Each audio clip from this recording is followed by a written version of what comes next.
Memory transcription subject, Chief Hunter ISIF, Arxer Dominion Sector Fleet. Date, Standardized Human Time, November 30, 2136. My shuttle descended on our spy station, piloted by automatic landing functions. This was the same clandestine facility that Secretary General Meyer approached prior to Earth's attack.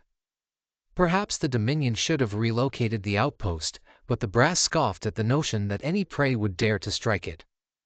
I knew that the Terrans wouldn't hesitate to hit us where it hurt, though, should we ever clash. Stations like this one were essential to sector-wide command and intelligence. The rig had its own state-of-the-art FTL comms network, which had been painstakingly routed back to RIS. The relay functioned across hundreds of light-years, by leeching off Federation infrastructure as well. I was careful not to tip my claw when I communicated with the humans. I trusted them to watch their own self-interest foremost.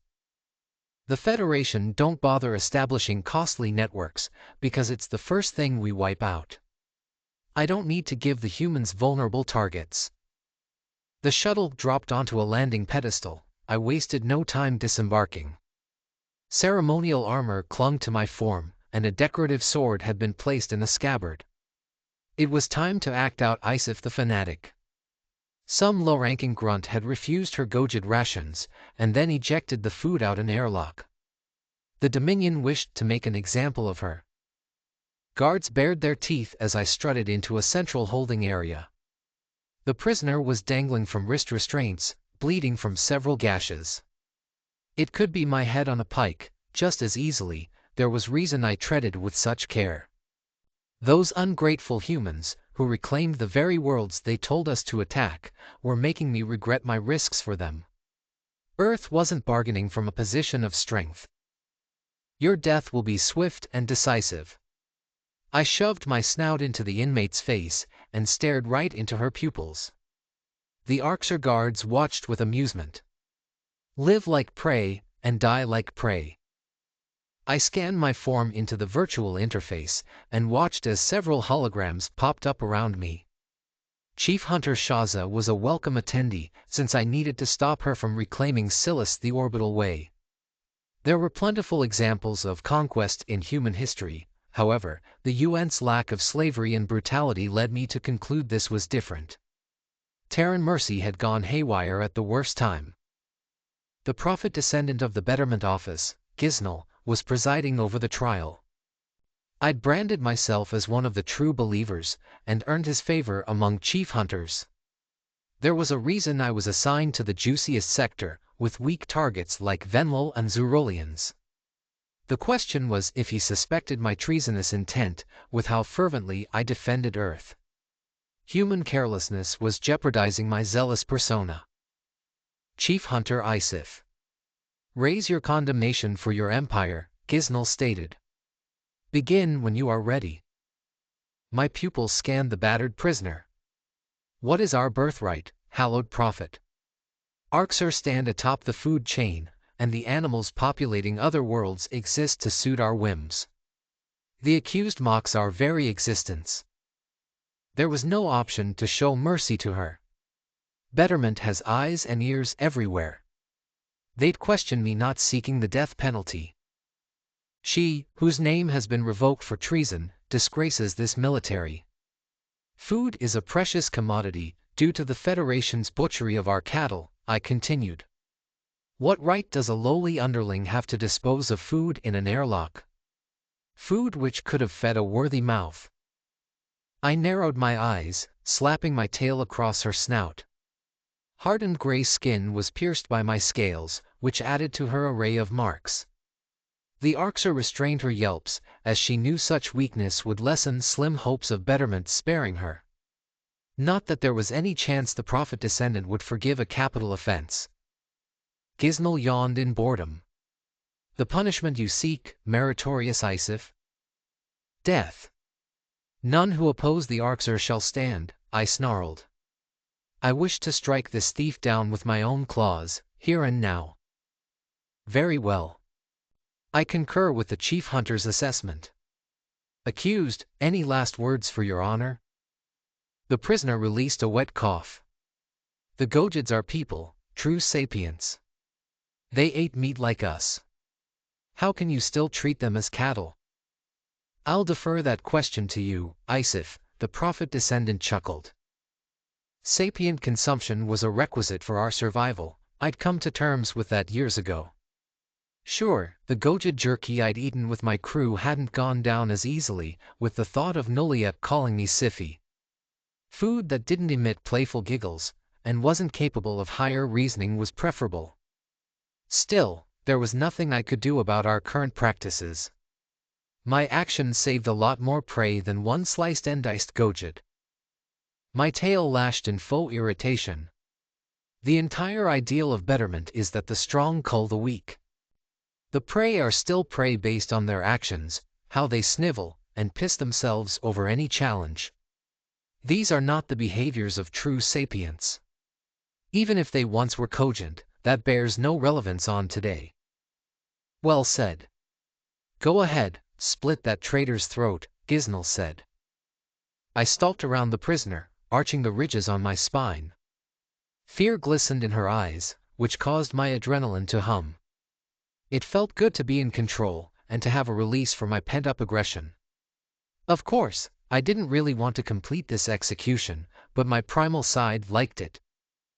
The humans and the Venlil would label me a monster if they witnessed me strike a prisoner down in cold blood. They didn't understand the confines of my system. The chatty Terrans had entire rituals with lawyers and testimonies that could drag on for weeks. Here, Betterment's determination was the difference between innocence and guilt, made without a word edgewise. Chief Hunter Shaza curled her lip. I don't see any blood. What are you waiting for? Can a man not savor his kill anymore? I was hoping she'd beg, I growled coldly. My claws slashed across the soft flesh, and scarlet blood spurted between my digits. The Arxer prisoner sagged in her restraints, with gurgling noises escaping her maw. Fluid frothed up to her teeth, and her eyes lolled. The truth was, this wasn't the first, the 10th, or even the 100th person I'd killed in the name of survival. It got easier every time, the sympathy I felt became muted.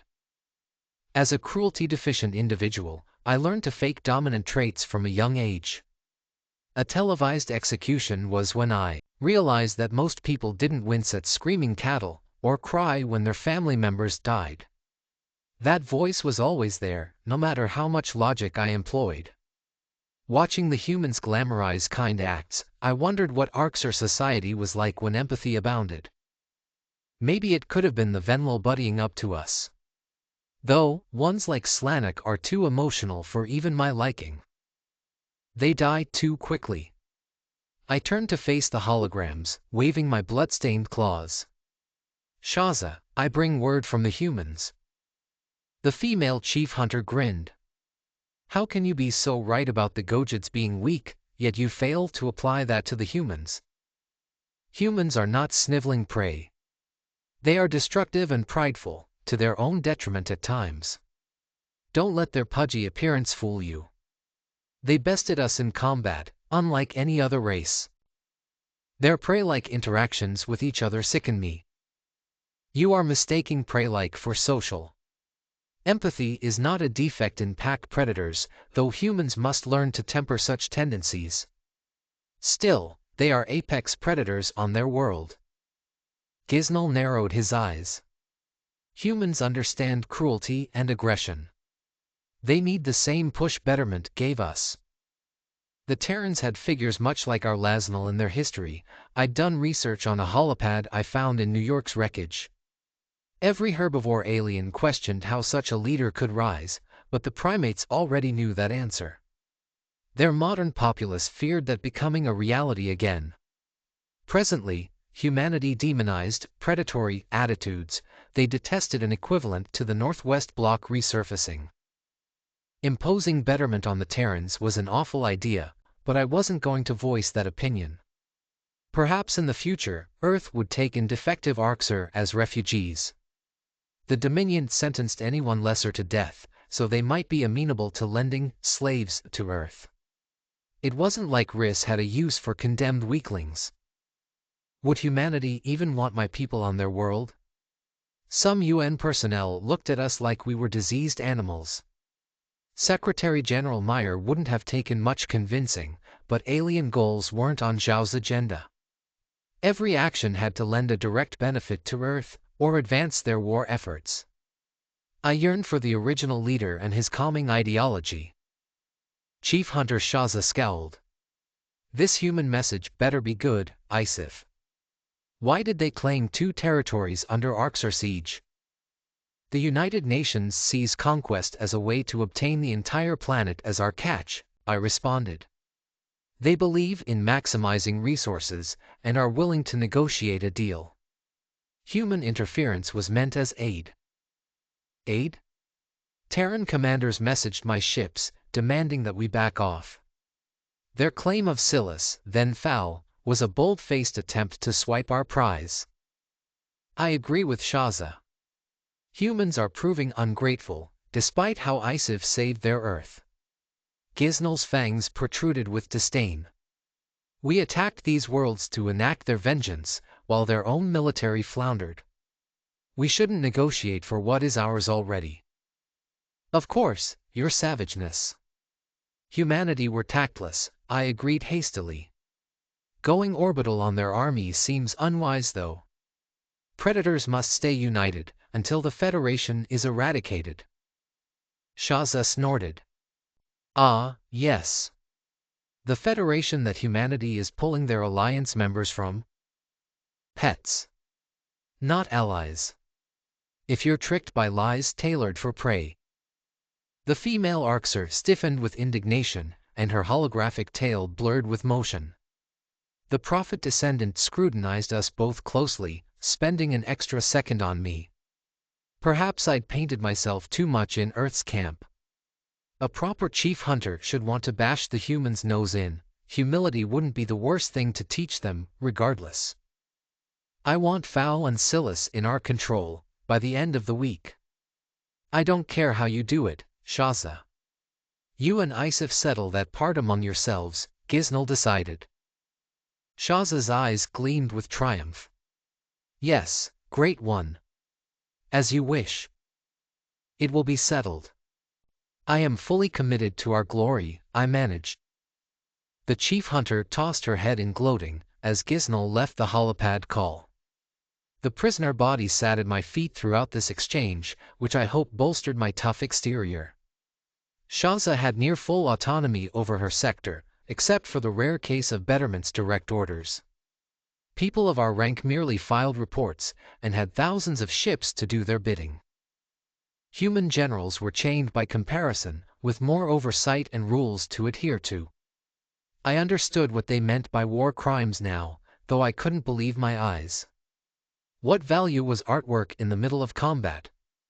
Why wouldn't an army take out medics that were limiting enemy casualties? It was a miracle that Zhao hadn't elected to shed this softness. But I suppose their docility was why I believed they could pioneer a better future. Perhaps I could take another crack at the United Nations, or persuade Shaza of their value to our cause. Pride was important to an Arxur's culture, especially given how concessions would be framed. The long-term value of social allies needed to be put in a way a brute could understand. Hear me out, Shaza. I will explain to you why tolerating humans benefits our cause, despite their irritating emotions, I growled. Every good hunter should have the facts before drafting a plan. The chief hunter swished her tail. I've had enough talking for today. There's only so much social blabbering one can take. Of course, this discourse has dragged on too long. My patience is also tested, I lied. Opposing opinions are grating, and solitude would be welcome. Just one more thing. What is it? We need to have this conversation, in person. Your attack may be detrimental to the Dominion's long-term success. Allow me to present the military pros and cons, at a location of your choice. The decision will be yours. Shaza presented her fangs in a warning gesture, though the details were grainy in the hologram. I responded by dropping into a hunting crouch, cowing before a threat was admitting defeat. The humans were the only way I saw the war ending, and leaving us with a non-sapient meat supply. As idiotic as the leaf lickers could be, I couldn't allow our tensions to escalate. I respect an elderly, veteran general enough to entertain your speech. A snicker shook her sides. Stop by the cloaked farm habitat just inside my sector. It's a day's travel from your post. You can have a tour of a modern operation. Age means surviving combat and nature's assassination attempts. If you're lucky, it will come to you as well, I replied. Enough of your platitudes. Will you travel to the farm or not? Yes. I'll be there. Chief Hunter Shaza terminated the call, and I stormed back to my shuttle. Tolerating her condescending attitude and groveling on the human's behalf wasn't a thrilling prospect. I couldn't even wash the death from my body. Cleaning the blood off my claws would suggest that I wasn't proud of my kill. A day of warp travel would allow me to process options and play out various scenarios in my mind. Why couldn't the humans just let two species who assaulted them perish? It would be much easier for all parties involved. Memory transcription subject, Chief Hunter ISIF, Arxer Dominion Sector Fleet. Date, Standardized Human Time, December 1, 2136. The Earthborn holopad in my possession was alien hardware. Dominion resources weren't equipped to track it. I made sure the device was well encrypted and could pass it off as top-secret research if asked about it. It allowed me to monitor anonymous Arxer forums, where anger and sedition were brewing. Betterment's grip on Riz had waned, as word of Federation omnivores circled back home. Many citizens saw other meat-eaters as victims of the same predator hatred that crippled us. The converts were genuine sapiens, distorted by the enemy. Those revelations didn't inspire faith in our diet, nor did the Dominion's inability to reform. Starvation is a good motivator for unrest. These forums have been safe spots for talks of the food alternatives raised by Terran's existence. The humans are the predators we want to be, I read one comment aloud. Perhaps our resistance movement could be officially recognized. Their support would lend us legitimacy. My shuttle was on a landing approach to the farm habitat. I digested the reminder of my purpose quickly.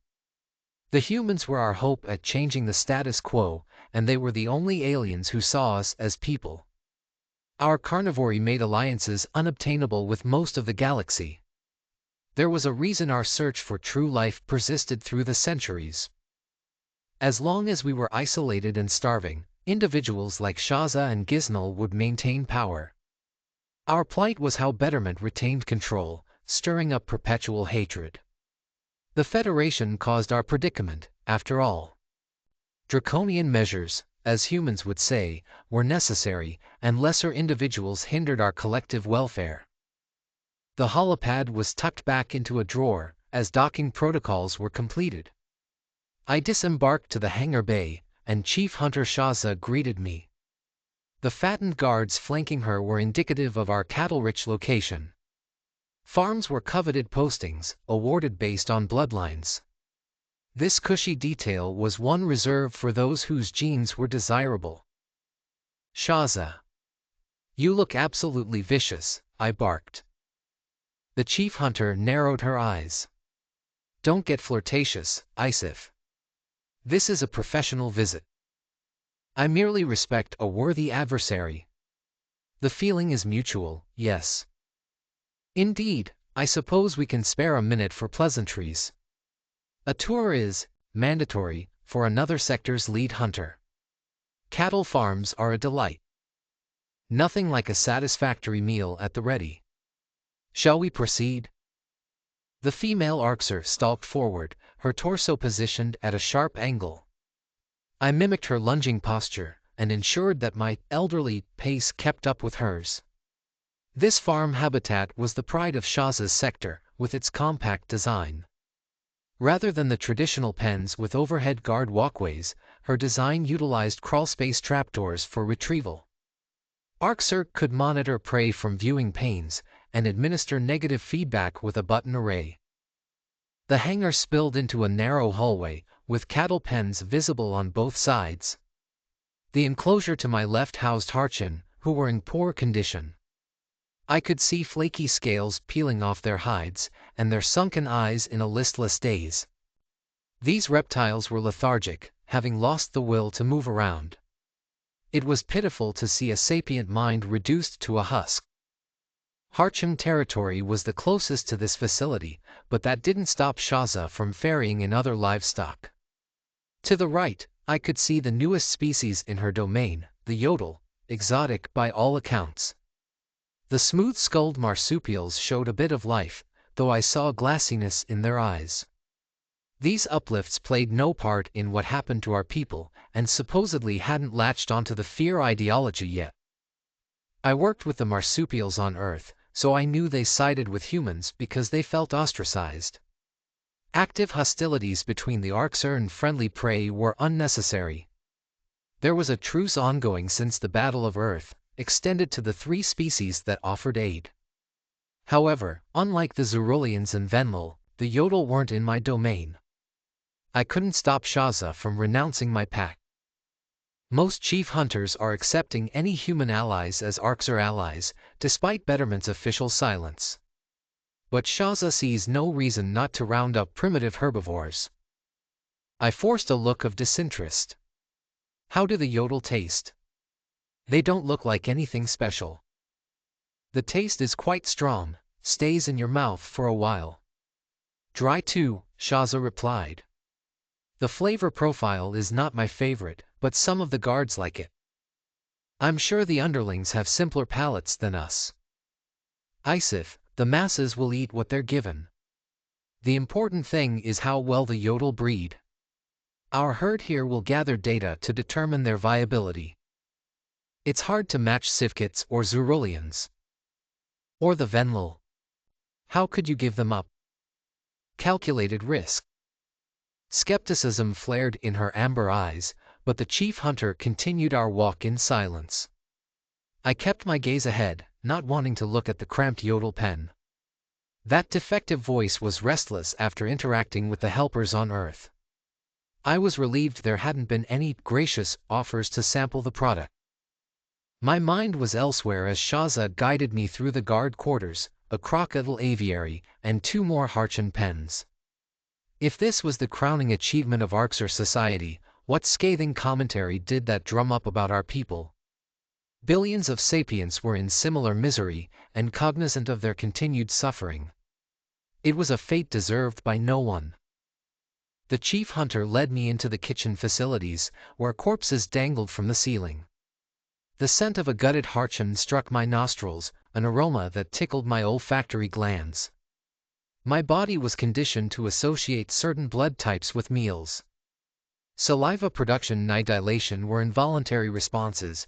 I could hear my stomach rumbling, despite being well fed. How did humans suppress intrusive instincts without any discomfort? I wasn't an animal, of course. I wasn't going to strike down an herbivore just because they were bleeding. That didn't mean my nostrils wouldn't have their interest piqued. However, on Earth's internet, the impulses they discussed toward the prey had nothing to do with sudden hunger. So our second-to-last stop. This is where we process food, Shaza narrated. Is this the part where you get to addressing fowl and Silas? I lashed my tail. 2 territories which belong to us. I agree that we should get them back. However, it's in our best interest to attempt loathsome diplomacy for their recovery. Why are you so keen on appeasing these weaker predators? They shouldn't get away with blatant insults. At least humans aren't so dreadfully boring, yes. They did offer compensation for their overreach. They see our raids as wasteful of resources, and view this as a chance to build a decadent empire. I don't want their leftovers, Isif. I want them to get out of the fucking way. Shaza exhaled a frustrated breath, and sank her serrated fangs into her lower maw. The hostility in her gaze suggested a different approach was required. This was about personal pride more than resources. This sector's chief hunter didn't care if humans could supply more goods than us. No percentage of the haul would be sufficient to allow their incursion. Humans bossing us around and calling the shots exacerbated the situation. They're lucky they didn't get nuked then and there. You ask why I tolerate such things, Shaza, I sighed. The truth is, I want to keep Earth's guns pointed at the Federation. I'm using humans to make the Dominion the supreme, unchallenged power. Using humans? I was under the impression they're using you.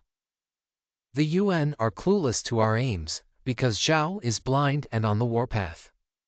Earth's silly coddling is causing the prey to collapse. Meanwhile, their manpower performs the heavy lifting against the main Federation factions. Their manpower, riddled with lesser creatures. Even their own ships are tribute from the Venlil, the weak, sniveling knock-kneed prey. Humans are bungling everything. Nothing is bungled. They'll do anything for victory, and pitting the animals against each other, it's brilliant. Our enemies will be destroyed without us lifting a claw. You're saying you really want to use them to fight the war for us? Precisely. Our victory has been delayed for long enough, for centuries. What are Fal and Silas compared to bringing down the entire house? We don't need humans to destroy the Federation, though. We aren't weak. We aren't dependent on others. It's not that we cannot do it ourselves. It's about preserving our strength for a worthy adversary. The Federation doesn't contain enjoyable foes. Let someone else take out the trash. Shaza issued a low chuckle and stalked past an icebox of crocodile carcasses. Fresh prey was preferable, but not always possible during military operations. It was inefficient to build cattle enclosures into every warship and garrison. Larger ships could accommodate active livestock, but this facility was suited to ration exportation too. I could see that my words caused the chief hunter to reconsider her strategy. The humans could be framed as efficient soldier slaves who didn't require oversight. At worst, the Terran advanced softened Federation defenses and pulled species away from the enemy coalition. As purely a numbers game, the tactical benefit was obvious.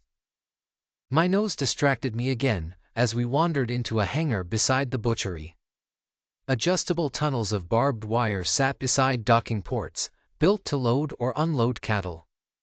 This must be the shipping department, where any new catch was processed. It also provided a way to ship living prey out to the fleet, for fresh consumption. Shaza cleared her throat. Your idea is clever, but humans can't believe they have authority over us. Their soldiers need a kick in the teeth. It's unbecoming of an Arxer commander to surrender territory without a fight. If dignity's worth more than our overall success, then your mind is set.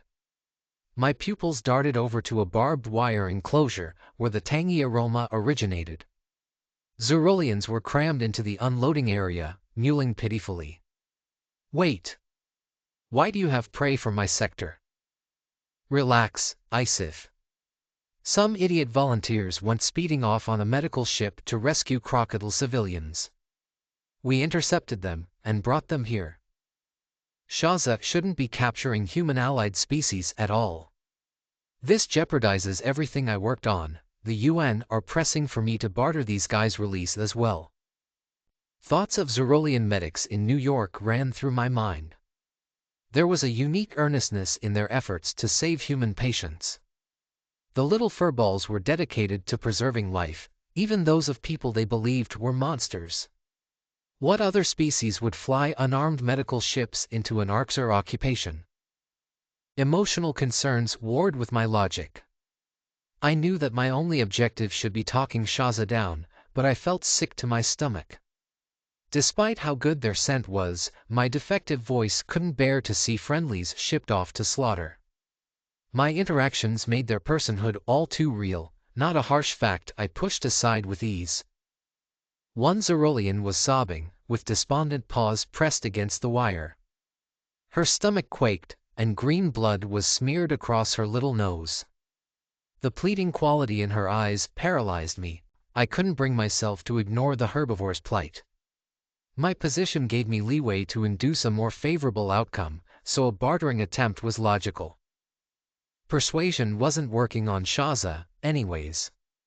My objective shifted in a heartbeat to a species more worthy of salvation than the tillfish or the harchin.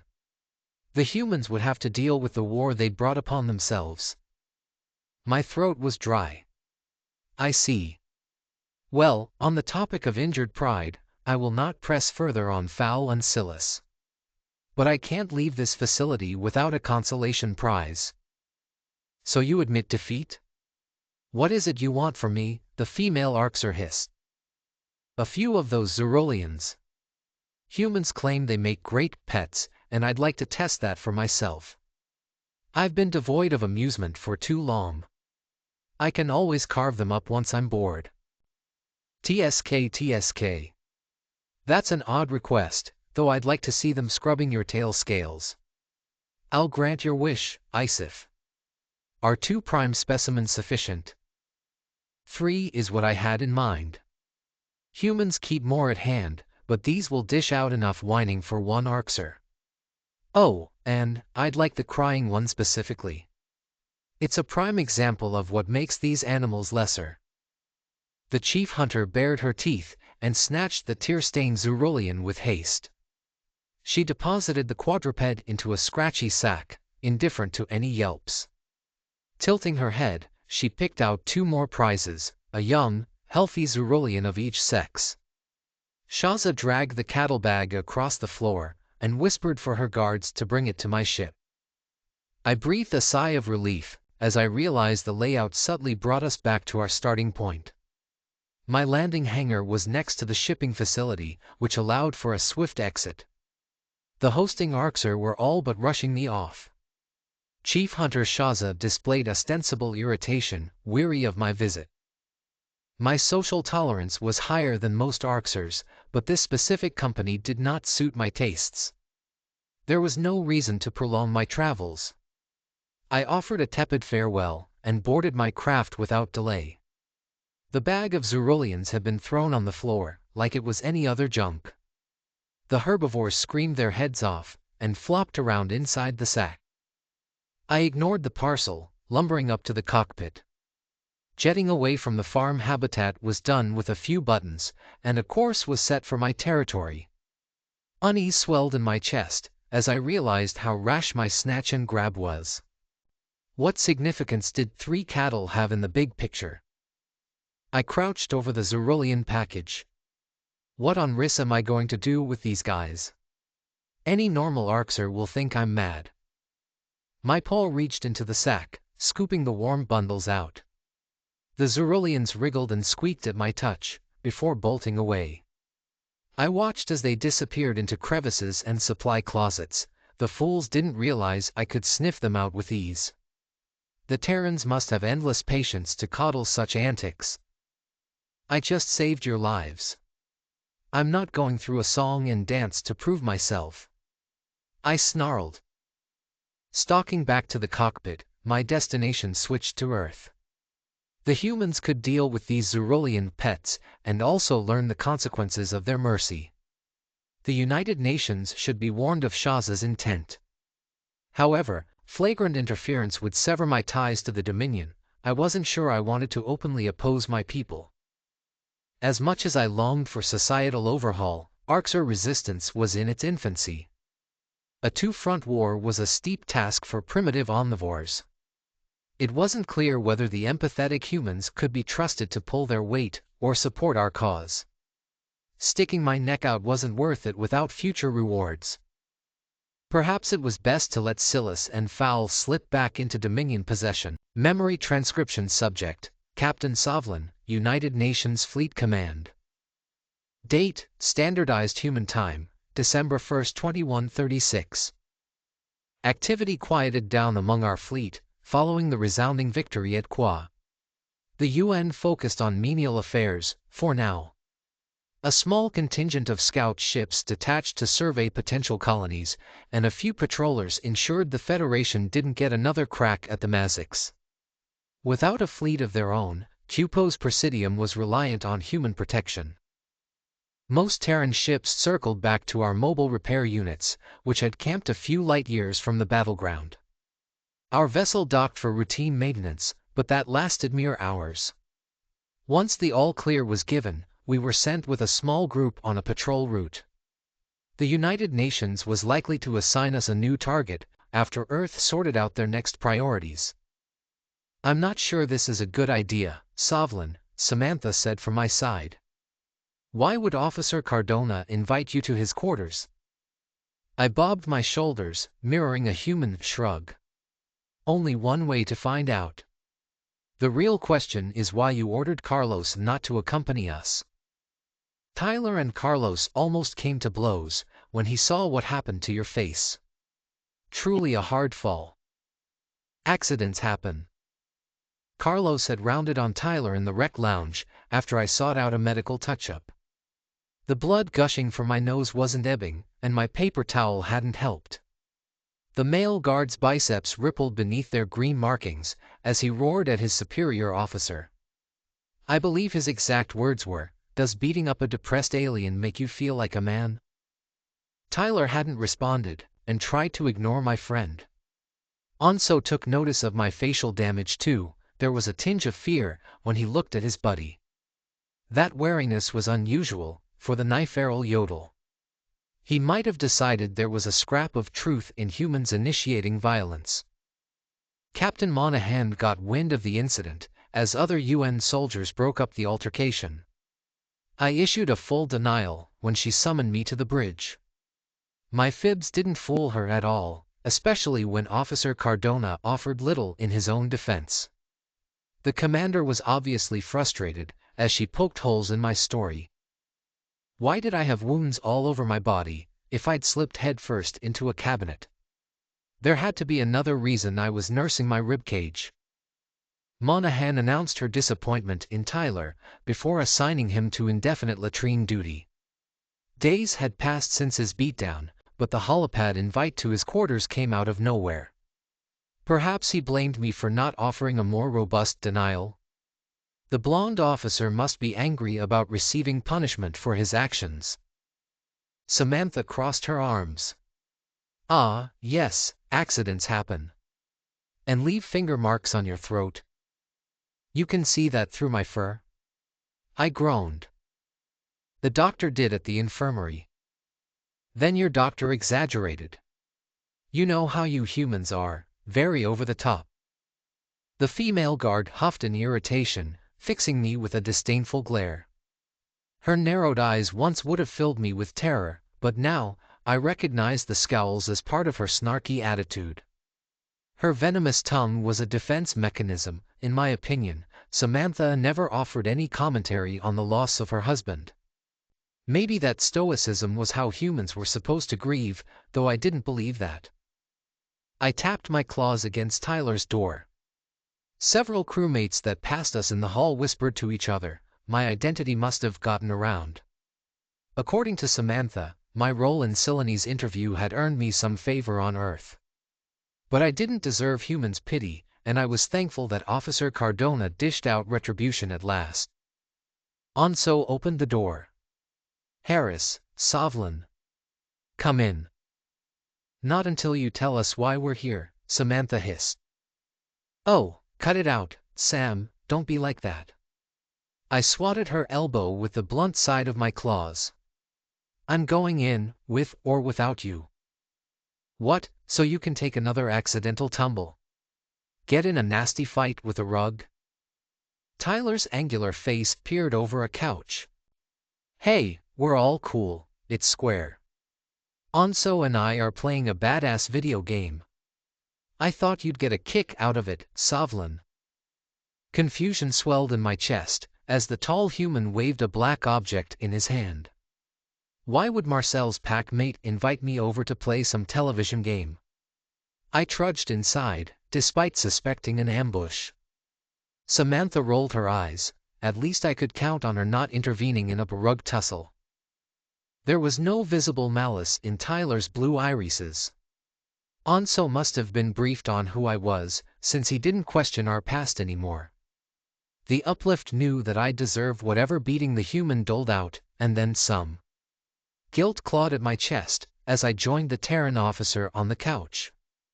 A trace of fear lingered too, my instinctive phobia of violent predators. Tyler threw me into those cabinets like I weighed nothing. It was quite terror-inducing.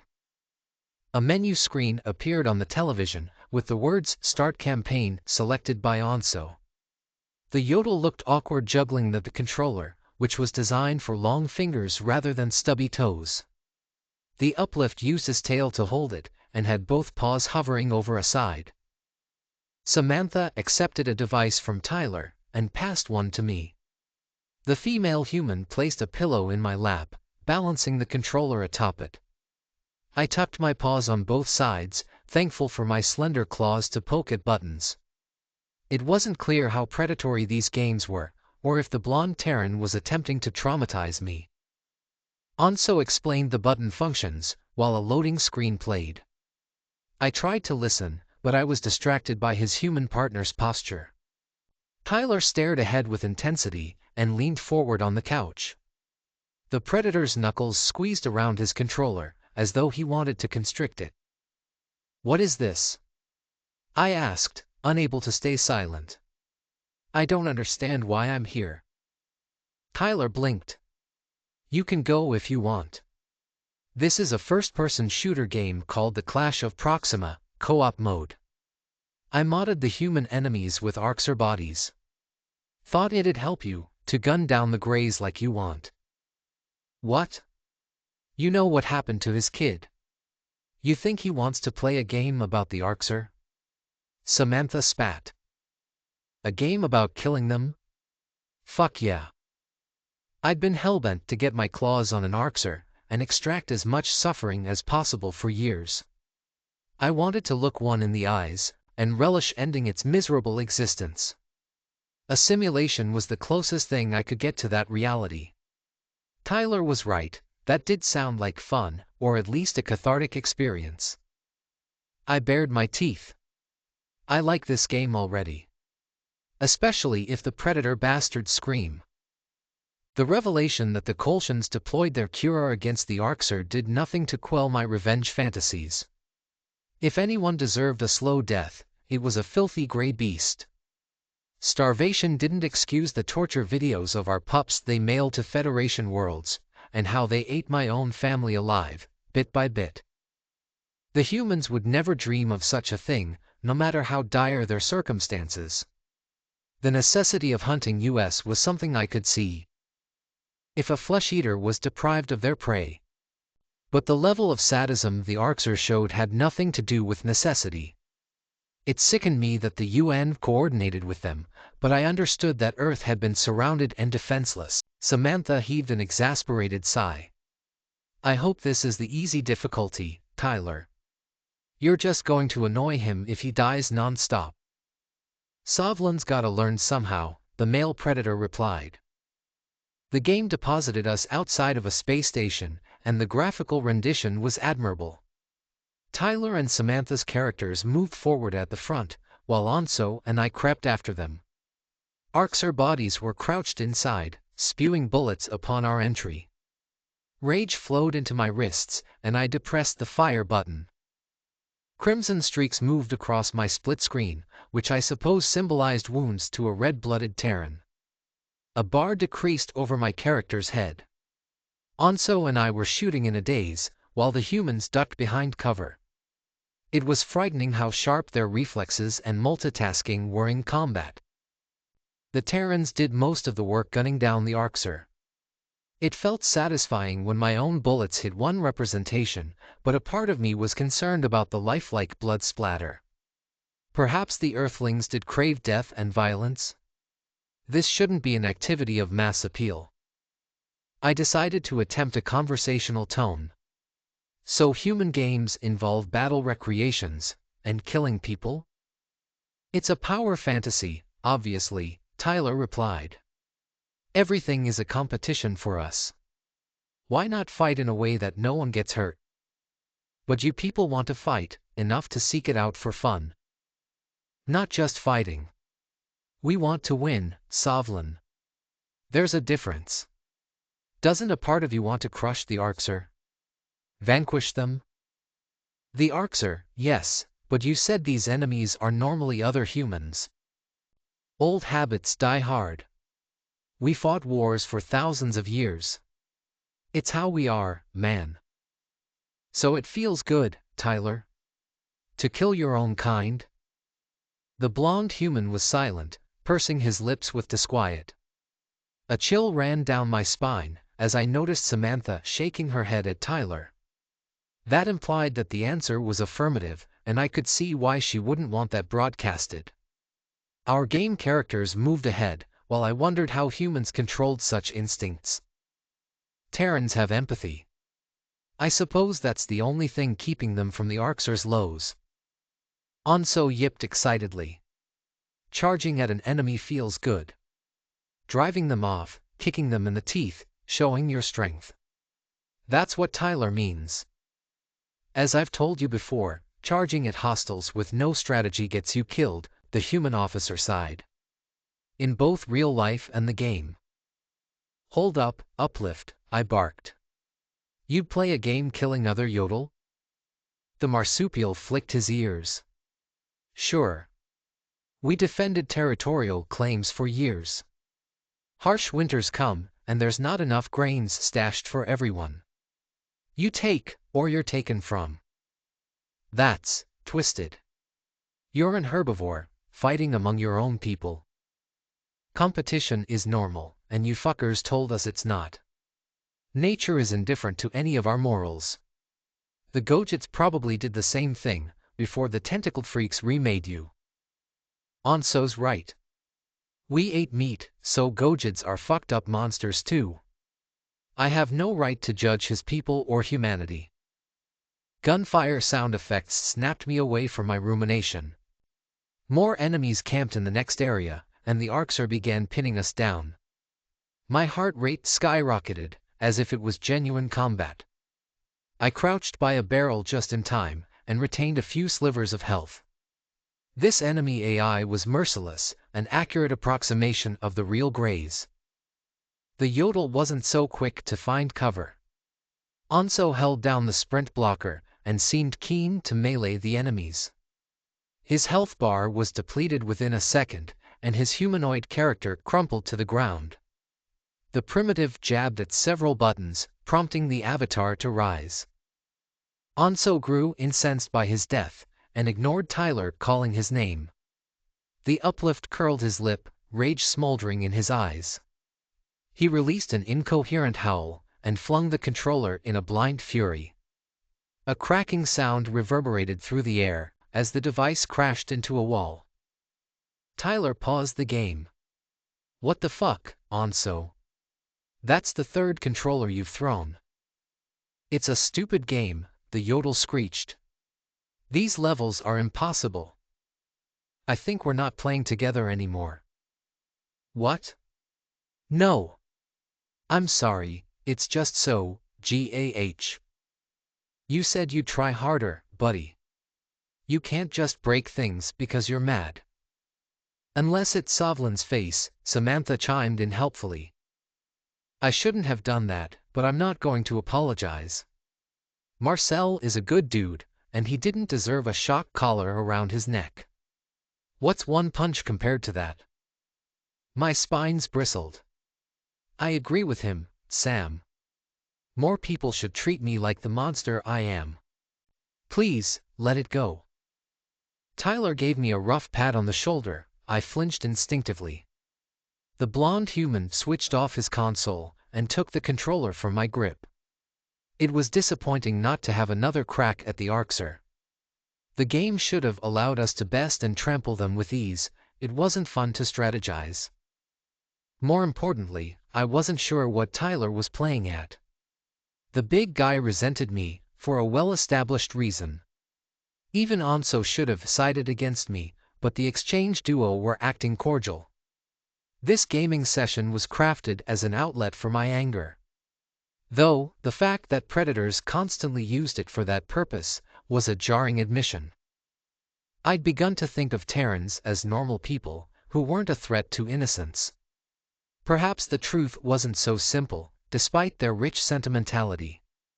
It was odd to hear a human speaking of their aggression in candid terms.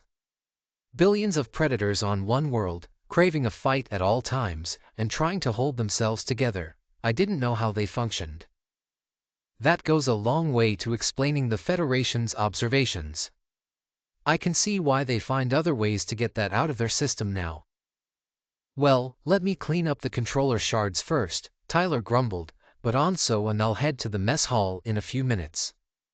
You're both welcome to join us. I chewed at my claws. You should enjoy your meal. I don't want to sour it for you. Sovlin, I forgave you. It's all water under the bridge now. You haven't reached out for therapy, so I decided you needed a pal in the interim. You want to befriend me? Why would you do that? Because I think you deserve a second chance. No more knuckle sandwiches from me, promise. You've suffered enough. Samantha bared her teeth. Sovlin's down on himself more than ever. Tell him being an omnivore doesn't make him unworthy of happiness. Well, duh. I don't think I deserve pain and misery, and I'm an omnivore. The humans missed the point, as usual.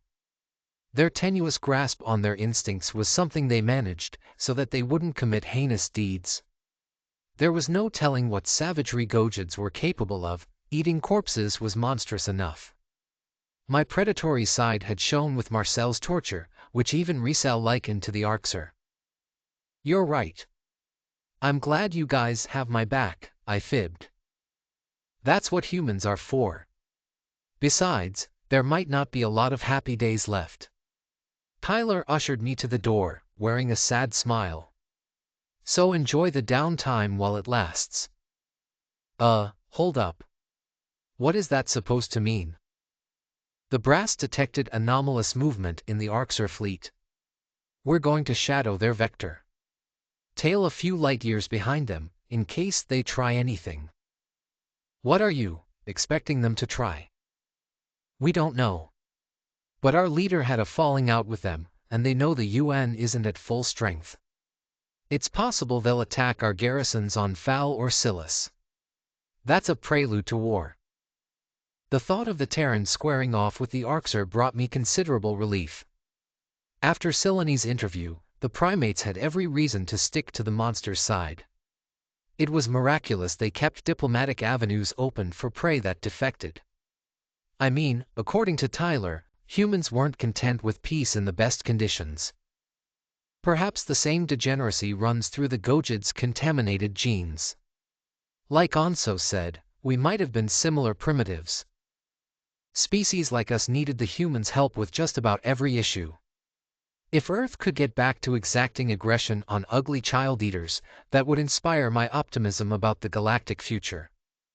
It would also bring our predators back to the morals their society once cherished. Any indication that the Arxer were an enemy was one I would seize. Eagerness thrummed in my chest. So humans will beat the Greys. You should have as soon as Earth was clear, just like you did at the cradle. It's not so simple. The Arxer have been concealing their full capabilities. Our intelligence is blind, Tyler explained. They have numbers, technology, and bases across the galaxy. Our prospects in a serious conflict don't look good. Samantha snorted. And we're already fighting the vegan cultists, better known as the Federation. Us versus the universe, battle royale. Hey, it's not that dire. We have allies. 33 open allies, counting the Thafki and the Gojids. We're your friends. Onso yipped. Together, we're unlocking the secrets of physics and kicking ass. Hell yeah, I'm glad someone's ready for trouble. I want to be sure you're fit for duty too, Sovlin. I flicked my claws threateningly. I'm fit to fight the Arxer. I'm fit to do a whole lot more than that. Anytime, any place. Tyler shot me a concerned look, while Samantha boasted her signature smirk. The door clicked shut behind us, leaving me to wander toward the mess hall. The Predator ship felt cold and empty, like the uncanny stillness at the eye of a cyclone. This could be the last moment of sanity for a lengthy duration. With greater challenges looming, it was nice to patch up relations with my human superior. Infighting wasn't a luxury our underdog coalition could afford.